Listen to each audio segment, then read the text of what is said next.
Pickle? Yes. Hit the air raid sign. It's time for Monday Morning Fallout. Monday Morning Fallout. Of course, when we overreact to the football weekend, a lot to overreact to. Start with my 3 big thoughts. Thought number 1, districts in disarray. It's weird that we are in week 8 now of Texas high school football, although it's only week 4 for the big schools, and so we're kind of in a mishmash. Confusion. But we are at a point where we are having a fair number of district games that are coming out. And the thing that struck me this weekend about the results were that we suddenly have some districts that are thrown up in the air. I'll give you a perfect example, okay?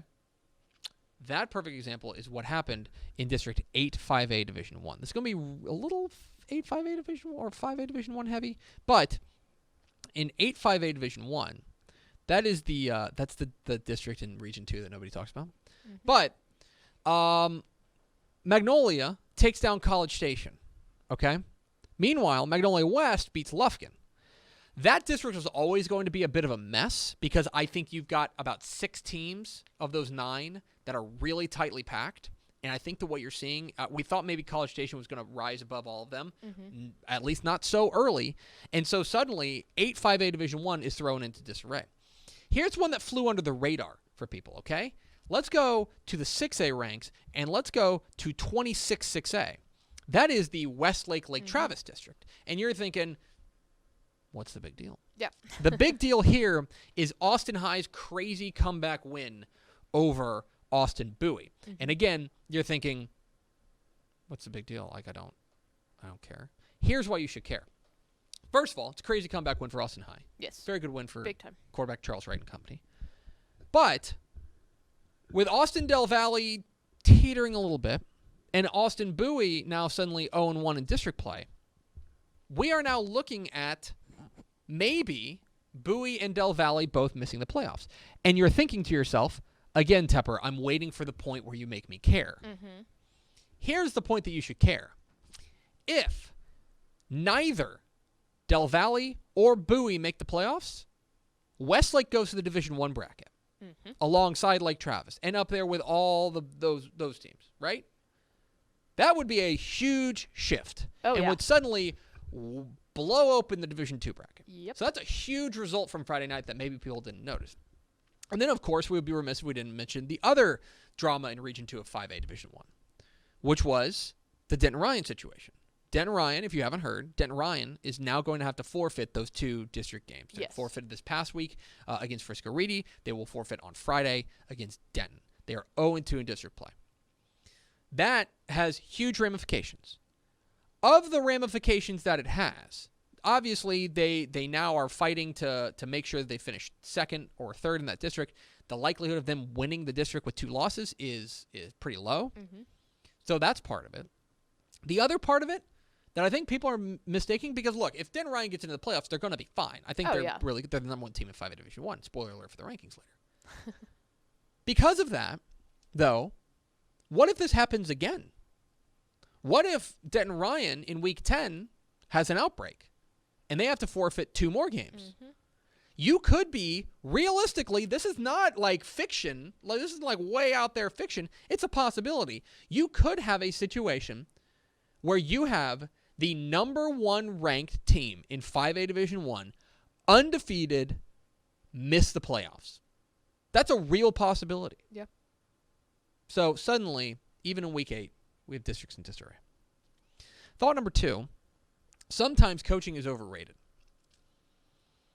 It's really weird that over the course of watching college football this weekend, everyone was really quick, even more so than usual, to associate big wins or big losses with the head coach. Yeah. Perfect example is what happened at A&M. Yep. A&M beats Florida in a really fun back-and-forth game. They went on a late field goal. And suddenly, I'm hearing, that's the signature win for Jimbo Fisher. Okay, I mean, it's but at the same time, like, I don't necessarily think that. I think that it doesn't necessarily change the way I think Shouldn't about you Jimbo be- Fisher. I thought Yeah. Jimbo Fisher was a pretty good coach. I still think he's a pretty good coach. I don't know why he needed a signature win. Same thing on the other side of that Lone Star rivalry with Texas. They lose a wild one to Oklahoma, and suddenly it's like, boy, is Tom Herman on the hot seat? He couldn't beat Oklahoma. Mm-hmm. And I'm like,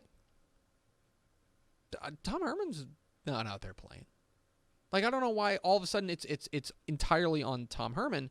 If we want to talk about the problems at Texas, we can certainly talk about it. For example, I don't think they've been very good at developing their talent. I think they've really kind of gotten by on high-powered recruiting classes and haven't done a ton with them. We can talk about that. But I'm just like, the immediate reaction to go there. The other one was, I thought that with Tech's loss to Kansas State or Iowa State. Iowa State. Tech's loss to Iowa State. Be like, oh man, is this a problem for Matt Wells? Why is it suddenly a problem for Matt Wells?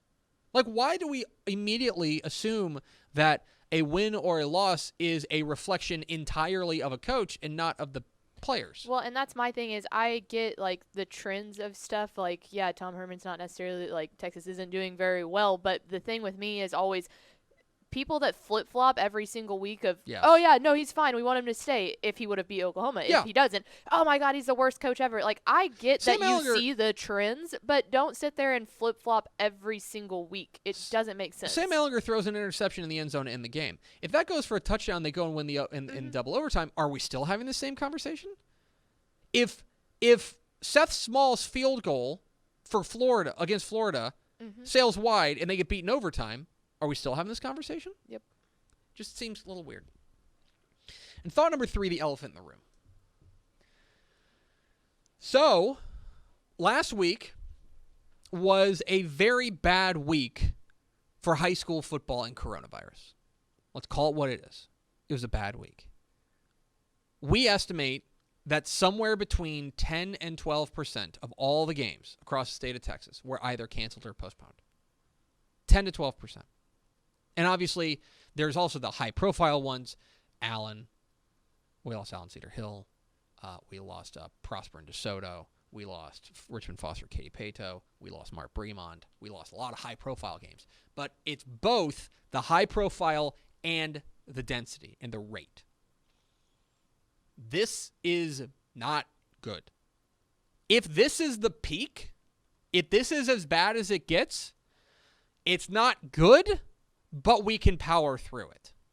It's not good, but okay, we'll make it work, in my mind. If the trend line continues, because make no mistake, guys, the trend line is going this way. If the trend line continues, we're in trouble.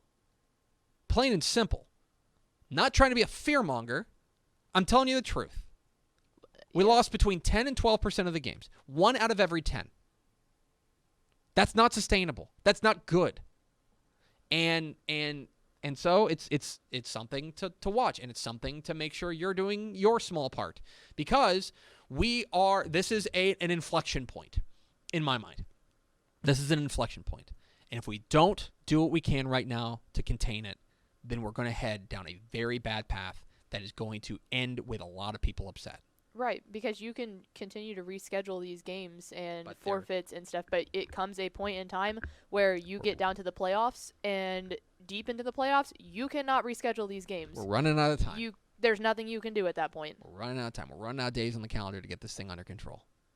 And this was a discouraging week, plain and simple. Mm-hmm. And if it doesn't start getting better, if it doesn't start at least flattening out and stop going up like this, then we're in trouble. Those are my 3 big thoughts. Helmet stickers. A helmet sticker for Marshall quarterback Brent Burris. He went 22 of 35 for 439 yards and 4 touchdowns. That's a new school record for passing yards in a game. Congratulations to Marshall quarterback Brent Burris. A helmet sticker for Houston wide receiver Marquez Stevenson. We finally got to see him on the field, and he showed us why he's one of the best receivers in the state. Looked fantastic. Pair of receiving touchdowns in their big win over Tulane. Came out of the gates a little bit scuffly for Houston, but they were able to figure it out. Helmet sticker for him. And a helmet sticker for Kemp kicker Tenley Anthony. Tenley Anthony kicked a game-winning 30-yard field goal as time expired to give Kemp a 37-35 win on Thursday night, and it was her first field goal attempt of the season. She had not kicked a field goal. She had not kicked a football until 3 weeks ago. and she kicks the game-winning 30-yard field goal for Kemp. A helmet sticker for Kemp kicker Tenley Anthony. 3 teams to worry about. Let's worry a little bit about San Angelo Central. They are now part of it is that they played a very tough A&M Consolidated team, and I want to make sure we're sensitive to that because I think that's a good A&M Consolidated team. I don't think that they are. I don't think they're lunch meat, but they are now. The plain and simple fact of the matter is that San Angelo Central is now 0-3. They're 0-3 on the year, and there are suddenly, by the way, now they take on Abilene this week in their district opener, and if they're 0-4 after this week, we're gonna have some conversations about this. There was a close loss to A&M Consolidated, but the defense has got to figure something out. Yes, so worry a little bit about San Angelo Central. Let's worry about our friends in North Texas. I sat here on this show, and I told you that being a home underdog to Charlotte was a bad sign, and then they went and lost to Charlotte. It feels like now they've obviously got bigger issues within their own program. With COVID and stuff like that, but pretty discouraging to see North Texas, a team we were hoping to have a nice bounce-back season, doing what they're doing right now. Disappointing for North Texas. And then Dent Ryan. We mentioned them in the open. Again, this to me just removes that safety net that this can't happen again, because if it happens again, it has major statewide implications. 3 teams to watch. We mentioned them, Austin High, the Maroons. Charles Wright leads a crazy comeback, throws 3 touchdowns in the final 8 minutes, including plus the game-winning 2-point conversion as Austin High stuns Austin Bowie. Great win for them. UTSA, I know they lost to BYU, but it is very clear what UTSA is right now. What UTSA is a team that is going to muck up your game plan and make you play their game. Now, look, they didn't win it. And that doesn't mean they're going to go undefeated, obviously. I mean, they lost the game. But what I'm saying is they're going to be in every game, it seems like. They're going to muck it up and keep everything close and make you make a couple plays to beat them. And in Jeff Traylor's first year, I don't feel like you could ask for much more than that. I think you're talking about a first year under Coach Traylor, and they're competitive in every game. They're competitive against a team that was beating the tar out of people. Yeah. I would say a really, really impressive result for UTSA, even in a loss. And Holiday. Holiday has COVID-19 issues. They apparently quarantined their varsity team and ran up to play Valley View in their district game against in a district game with their JV squad and won 8-6. That's awesome. Not pretty, but effective. It's a baseball score. Team to keep an eye on in Holiday. That is 3 teams to watch. That is Monday Morning Fallout.